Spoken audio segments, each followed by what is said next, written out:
So good evening. Yes, evening. I wanted to speak So, to you about the charges that have been brought against Ken Ofori Atta, but there's something that would interest you. I want us to talk about that too, as someone whose name is connected to the grant of bail in this country. There's a statement that has been made by the Attorney General I want us to listen to, if okay. you would just indulge me. So Dr. Dominic Ayine, the Minister for Justice and Attorney General, has been speaking in Parliament, and he has justified the recent bail conditions that we have seen granted or given by the Economic and Organized Crimes Office, EOCO. Let's hear what he said, and then we can speak further on this.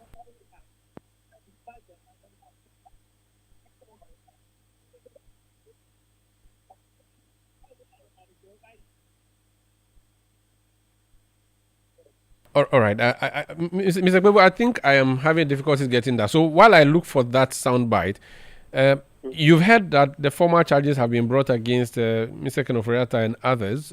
You have been one of the people asking for that to be done. It's been done now. What's your comment, and what do you make of the charges? I say that this is a half-hearted, okay, and half-baked solution to the problem. Half-hearted and half-baked because it turns out that Ofori Atta walked out of Ghana under the nose of Kisi Jabin. So what is this? Ofori Atta walked out of Ghana in the full glare of Kisi Jabin and his OSP apparatus. Ofori Atta walked out of Ghana in the full glare of Kisi Jabin and the OSC apparatus. What he himself said it. You saw the video where he confirmed that before Ofori Atta left, he got intel. He said, I intercepted the letter. Then I went to NIB, didn't get help. I went to National Security. The heads of these two institutions are Gabi's boys, Dankwa Institute boys. And Ofori Atta and Gabi are related. So his kings and Gabi's boys are heads of these institutions. And he said that's where you went for help. You see the deliberate collusion. So this is a half-hearted attempt at fighting corruption. Kisi Jabe has never been committed from day one at fighting corruption. You see, when Martin Amidu had a challenge with Akufo-Addo, he came out and informed the people of Ghana that Akufo-Addo is the mother serpent of corruption. And you see, since then, you see Akufo-Addo's reputation then collapsed. It's been in tatters ever. It can never be put back to shape again. You see it. So all Kisi Jabe had to do at that time, and even ORA was working. I was part of the ORA committee. And if you ask anybody near government, they will tell you that when there is a change in government, though President Mahama had not been sworn in, once he's sworn and the thing is going the other way, the heads of those institutions listen to the incoming president and his people. Kisi Jabin didn't do all these things. Said, I intercepted the letter. Please interview Kisi Jabin. Kisi Jabin has to leave that office. Look, he should have left like 2 years ago. It means that he's a double agent. He's there to satisfy the people who brought him in. Double agent, and pretends to be working for the people of Ghana, but he's working for his private interest. That's a serious allegation. But he himself said it. He said he saw Ofori Atta leave. Please play the interview. Thank God that it was a video. Omaru, I have it on my phone. Should I send to you if you didn't watch? He said, I intercepted the KSM interview. He said he intercepted the letter. Intercepted. So he saw the letter where that's the one sent to both chiefs of staff, the old one and the incoming one, where Ofori Atta said he is going out for medical leave. He said that I intercepted it. I have my men all over. But I went to NIB. NIB, the man used to work for Dankwa Institute. It's Gabi who put him there. Atubra Kweku, National Security. But Atubra Kweku was put there by the president. You cannot say Gabi put him there. Gabi was not in government in any shape. We all know that Gabi was very influential. Listen, it's Atubra who recommended, what do you call it? It's Gabi who recommended him. Atubra used to work for Gabi in the Dankwa Institute. Atubra didn't work for Akufo-Addo. So you know this as a matter of fact, or you're just alleging? No, Atubra was working at Dankwa Institute. You can check. Yeah, no, I know that, but I'm saying that how he became now NIB or previously BNI boss, you cannot say the appointment was done by Gabi. I mean, that's what I'm just saying. So that it's recommendation. Naturally, it's recommendation. That's what I mean. Of course, Gabi wasn't president. So he would say that, bro, that's Gabi's brothers with Akufo-Addo. Okay? In Chi, there's no word for cousin. So don't say cousin. Okay? Where they come from is Akan. Akan, there's no word for cousin. So Gabi is brother to Akufo-Addo. So Gabi goes to tell, bro, I think Atubra is fit for this office. When your brother tells you that I think I'm on the ground, he is good. As many you go to national security, the same. And that's where Kisi said he went to get help. A double agent. But did he have a choice? Those are the heads of the institution. To the extent that they are the heads, they had no choice than to deal with them, regardless of how they were appointed. Because if you stretch this further, you may even say then that Kisi himself was appointed by President Akufo-Addo. Akufo-Addo is cousins with Ken. So if you want to stretch it, that's how absurd it will get. Don't you think so? Yes. No, it's not absurd. Hey, how can I say absurd? So that's the whole idea. So they took it soft. You see, when they brought an independent person, Martin Amidu, they said that Amidu embarrassed Akufo-Addo for life, because for the rest of Akufo-Addo's life, his legacy, he can never run away from the Ejapadia deal, how they were going to sell our mineral resources to themselves, okay, through all those fanciful procedures. So you see, so they learned their bitter lesson that don't try an independent person, bring somebody within our circle. So the key thing, Umaru, the key thing we cannot run away for the rest of Kisi's life, he will have to answer, and that's why he should resign immediately, is that he says he intercepted it. So when you intercept, you don't learn from your predecessors. Your predecessor came out to the media when Akufo-Addo was suffocating him. So you today saying, if Akufo-Addo's appointees are suffocating you, come to the general public, and that's constitutional. That's the preamble to the Constitution. Sovereignty resides in the people. That is Article 1, Clause 1 of the Constitution. Sovereignty resides in the people. That is Article 5 of the Constitution, 35. That is Article 125 as well. And many other provisions. So when, as a head of a public institution, you are being suffocated, you are being frustrated, you have a right to come and inform the people, the ultimate owners of the power. And Kisi would have nothing of it, and he allowed Ofori Atta to escape. So I cannot trust him. And even you look at some of the charges that are filed, he's deliberately gambling with financial laws. Look at count 6, financial laws and other offenses. Financial laws is not part of the OSP mandate. He can say it is a related corruption offense, but what do you do? The best would have been that if you want to do financial laws and all those things, you want to take away the Attorney General's power, then he should have gone to court for interpretation first. So when you are not sure, don't use a live case like this.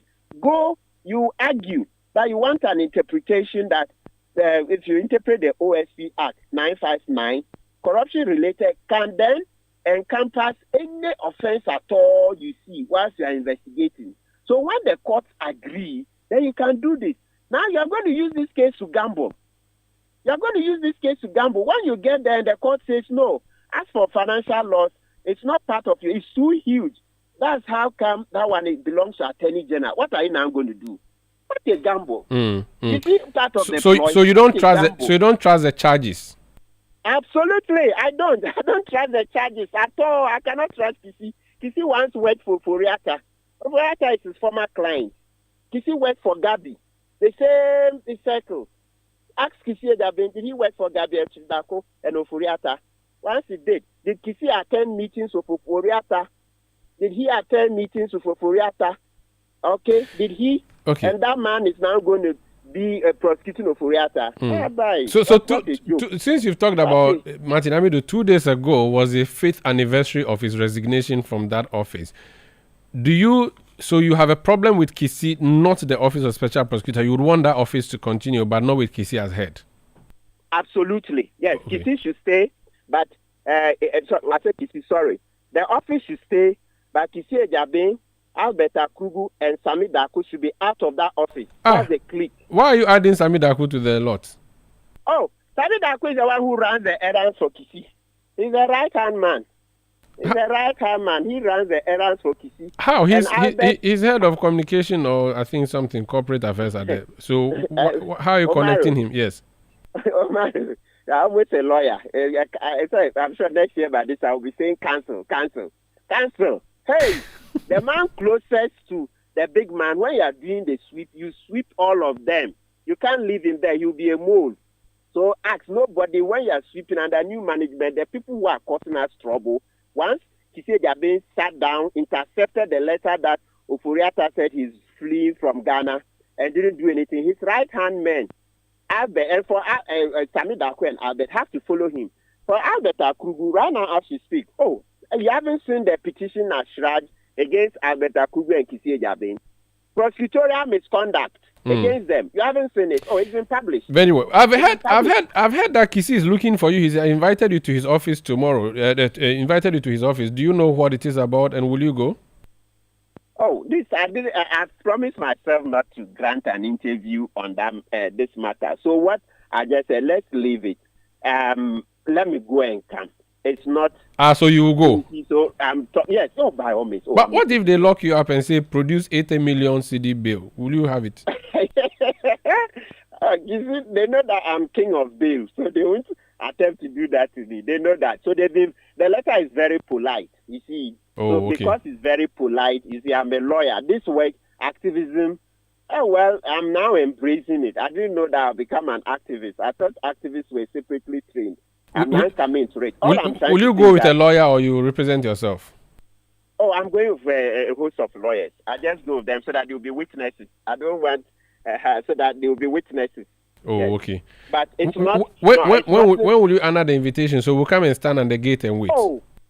I don't wish media to come there. I don't want it to be a media circus. No, so that if they lock you up, we'll keep counting the days for you. No, I don't think they know. I doubt. I don't want it to be a media circus. I know democracy. Wow.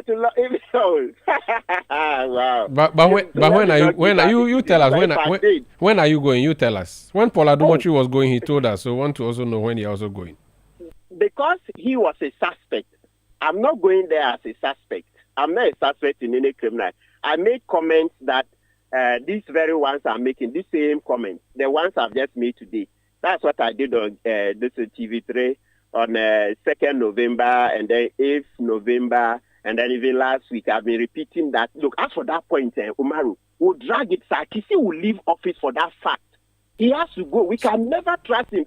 You see the crown jewel. The number one suspect, you see Ofori Atta about to travel and say you have no sense to tell Ghanaians that Ofori Atta is about to leave Ghana. Then what sense do you have? So that one there is enough. So you stand by it and you tell him to his face when you go. And absolutely. But when are you going? Just tell when are you going? You let me tell you privately. Okay, I will. If that's fine.